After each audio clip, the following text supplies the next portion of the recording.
Hello there, IELTS students. My name is Ben, and you probably know me from podcasts, from videos. And in this video, this Facebook Live class, we are going to be looking at some Task 2 questions and how to build coherent, strong, cohesive paragraphs. And all the information that I'm going to share with you now is also the information that's going to be incorporated, or some of the information that's going to be incorporated into the new sentence guide course for 2018. I'll just give you a brief overview. Well,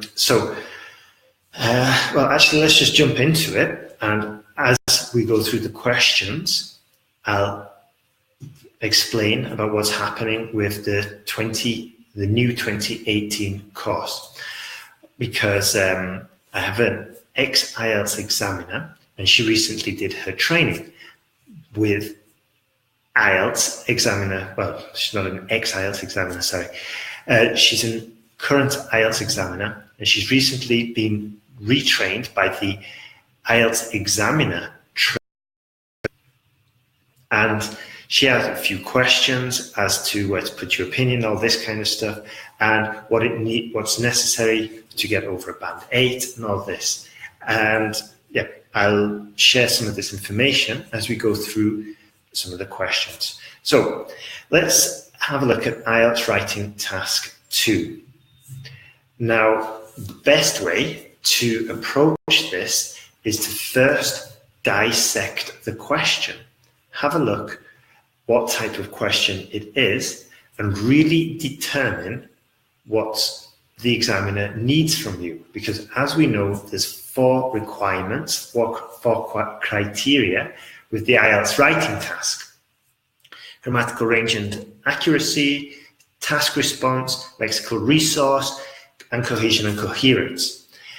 And in order to fully get like band 8, band 7, band 9, in order to fully fulfill the requirements, what we need to do is first, when we look at the question, is really ascertain, really determine what the examiner wants.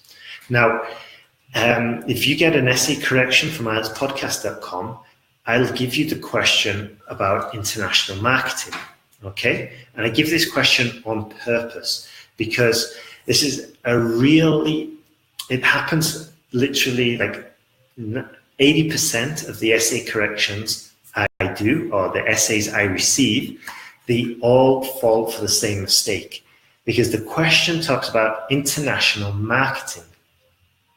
And a lot of students confuse this with international trade, globalization, and different issues, and write the whole essay about these different issues. Okay, so they are not going to get points for task response. So this is why it's critical. It's really important that you understand what the examiner is wanting from you. So this is the first step. We look at the question and we really get it sort of like clear in our minds what the examiner wants from us. We can do this in various ways. We can maybe categorize the question, problem solution, discussion, whichever. And we can also underline some of the key words. My personal strategy, which I teach in the course, is that we look at the question, we classify it, and then we make a plan that corresponds to the question. And then we double, triple check that plan with the question to make sure that we are still on task response, that we're still going to get full points. Now, this is really important. I'll just give you an analogy, okay? It's like if we make the wrong plan, or if we get the wrong idea at the very beginning, like if we're starting a journey and we start off on the wrong road and then we just keep on going on that wrong road, we're going to end up in a different location, wildly different from where we started, okay? So this is why it's critical we get full comprehension, where we fully understand what the question wants from us from the very beginning. Now, so we analyze the question, make a rough plan of some ideas, what we can respond to, some of the examples, okay? And then we're going to look at the question again. And from there, we're going to just check, does that plan correspond? And then we'll start organizing our ideas for the paragraphs, okay? Now, this may seem like a process that is way too long to do under exam conditions. And you would be right in thinking that. This is why you need to practice this process quite a few times, okay? You need to, you don't even have to write the essay, the whole complete essay. All you have to do is, first of all, just concentrate on this part of the writing process. So you can get maybe 10, 20 questions and just practice your idea formation skills and your question interpretation skills. Yeah, it's like when we're playing cricket or football. We don't, every time we want to improve when we're playing football or cricket, we don't have a whole match. We just isolate that specific skill. For example, it might be taking penalties or tackling. We isolate the skill and then we practice it over and over again. And then when we have the whole game, the whole match, we incorporate that skill, that micro skill, into our whole game. And this is exactly what we'll be doing with IELTS. We dissect it and we get good at each different stage. And then on the exam, or when we're writing the whole entire essay, we put all these little micro skills that we got, we put them all together. So, as I was saying, we look at the question, we analyze the question, categorize it, try and understand what the examiner wants, make a rough plan, double check with the question, and then we're going to organize these ideas into a coherent paragraph.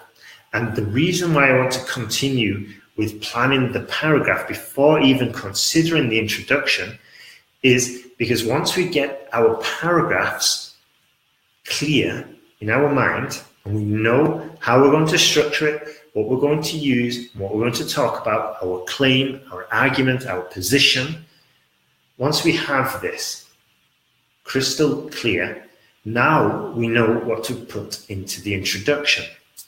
Okay? If we just start off with the introduction straight away, then maybe new ideas might pop into our mind when we're writing the paragraph or when we're planning the paragraph, and now we have to go back and alter the introduction. So this is like, it's going to cost you time, it's going to be messy. So this is why get a really good plan, get your ideas solid, fleshed out, developed, your whole argument developed, and now you know what to include in your introduction. And by the way, your introduction, we're just going to touch on these small topics that we're going to develop further into further detail in our paragraphs. So we get a question, and it might be, I've got a question here.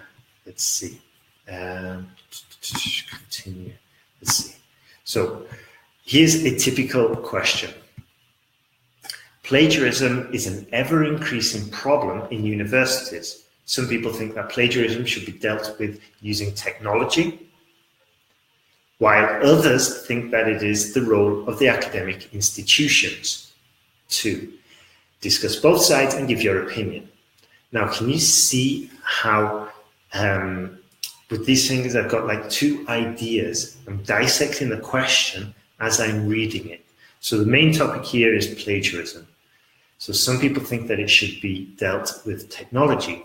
This is going to be paragraph 1, while others think that it is the role of academic institutions, paragraph 2. So I've got it clear in my mind now where or what the question wants. And I must admit this was a slightly easier question than typical. It's not my birthday, but hey. Anyway, so we've got these two ideas now. What are we going to do? Well, one is Plagiarism should be dealt with technology. This is our core idea for paragraph 1. Now, others think that it is the role of academic institutions. This is our core idea for paragraph 2. Well, not ideas. These are mandated from the question. We must follow these points in the question. We can't talk about plagiarism in Peru because there's nothing about that in the question. There is about plagiarism, but the main core of each paragraph, paragraph 1 and body paragraph 2, has been decided by the question. And this is how we're going to get points for task response, because our questions our paragraphs, our ideas correspond to the question. So, paragraph 1. Some people think that plagiarism should be dealt with using technology. Okay, now, how can we develop this argument? Well, we can make a position. We could say, we could just explain it. Okay, so we could say, yeah, this is good, it's faster, it's cheaper, and it's possibly even more accurate. Okay, so just 3 ideas of why I should be in favor. Okay, why I could be in favor of this argument. Should be dealt with using technology, while others think that it is. So anyway, let's just focus on paragraph 1. So it's faster, it could be cheaper, and it could be more accurate. Just handing it all over to technology. So I've got some ideas, and I could put that into a few sentences. Yeah, and each sentence after the main statement sentence, we're going to put supporting sentences. Okay, and then we're going to give the reasons. So the 3 reasons I just gave: faster, more accurate, and cheaper. Okay, so this is the rough idea. We introduce about using technology, maybe it's becoming more widespread. And then we build up this paragraph by another supporting sentence. Okay, and we're not going to go into directly like the thesis statement and all of this just yet, because we're only on the ideas. Okay, so as I said, 3 ideas why I'm in favor: faster, cheaper, more accurate. Now what's the next stage of this paragraph, of constructing this paragraph? Well, when you are making an argument in academic writing, especially in the IELTS, the normal thing to do is to give evidence, is to maybe quote a scientist or some results or some common practice, but give evidence, substantiate your claim. Because one thing is saying that it's usually faster, quicker, more accurate, but now I need to back this up. This is an argumentative writing. This is convincing in this case, the reader, the examiner, convincing the examiner that we know what we're talking about. So what we're going to do is put in an example or a claim. Okay? Sorry, an example or evidence. That's what I wanted to say. So what kind of example could we give? Well, we can just say something like, in recent studies, most academic institutions who adopted technology, bad idea. Example, we'd say, for example, let's see, Copyscape. Okay, Copyscape is some copy software, just came to mind now. We could even just say advanced word processing scanning software, if we don't have any brand names to mind. Just say advanced essay analyzing software has recently improved accuracy by over 20% while correcting the essays or academic papers for the London School of Economics. Okay, something like that. Or we could even just make it a bit more simple and say,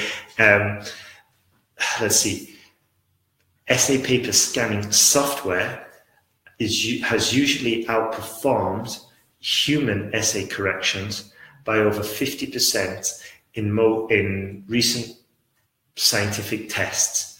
This clearly shows that technology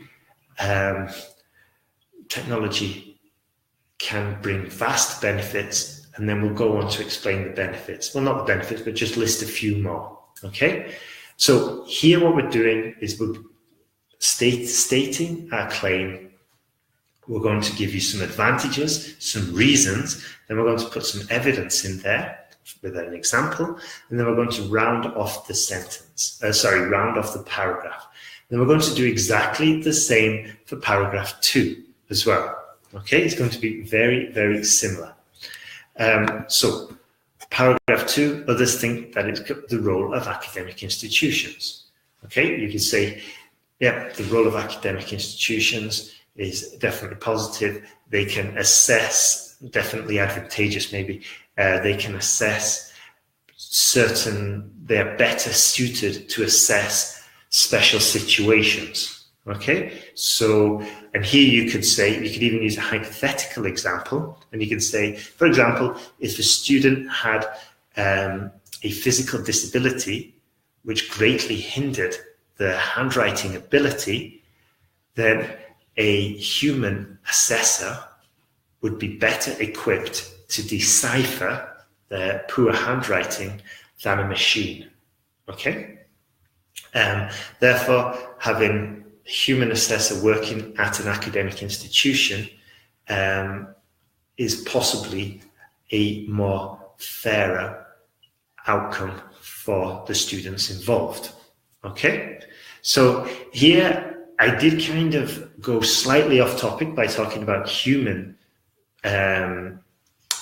sort of like essay correctors. So I kind of tilted it back to academic institutions, working in academic institutions. Okay. So, and then the example, it was more hypothetical in this case. I talked about, somebody writing with, what do you call it? A physical disability. But you could probably see that I may have gone slightly off topic with this. Okay. So this is why I should have checked it beforehand. So if we were saying academic institutions, we can make the assumption that maybe we were talking about human essay correctors, and then just mention that in the paragraph. Okay. So let's see. So we've got our paragraphs. We've got our body paragraph 1, body paragraph 2. Then, as we said before, we're going to put this into we'll put these into our essay, and also we'd have fleshed the ideas out beforehand, and we'll start the introduction, go through, briefly mention some of the ideas that we're going to talk about, and then we're going to move on to paragraph 2, do exactly the same. Move on to paragraph 1, flesh out these ideas that we've made a note of, then move on to paragraph 2, do exactly the same, and then conclude. Okay, conclude with a position. So there we go. If you've got any questions, please feel free. I'm going to check now if anybody's put any questions here. Let's see. 2 seconds.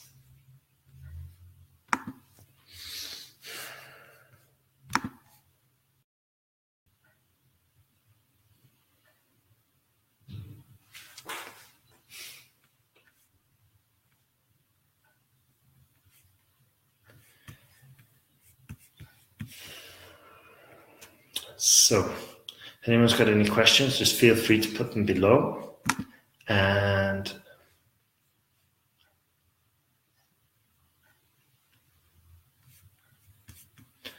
okay,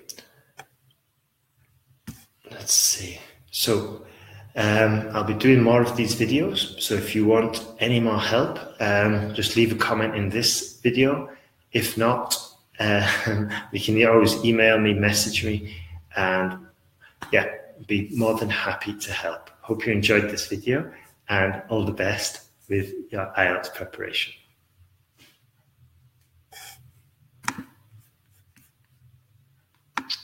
Thank you.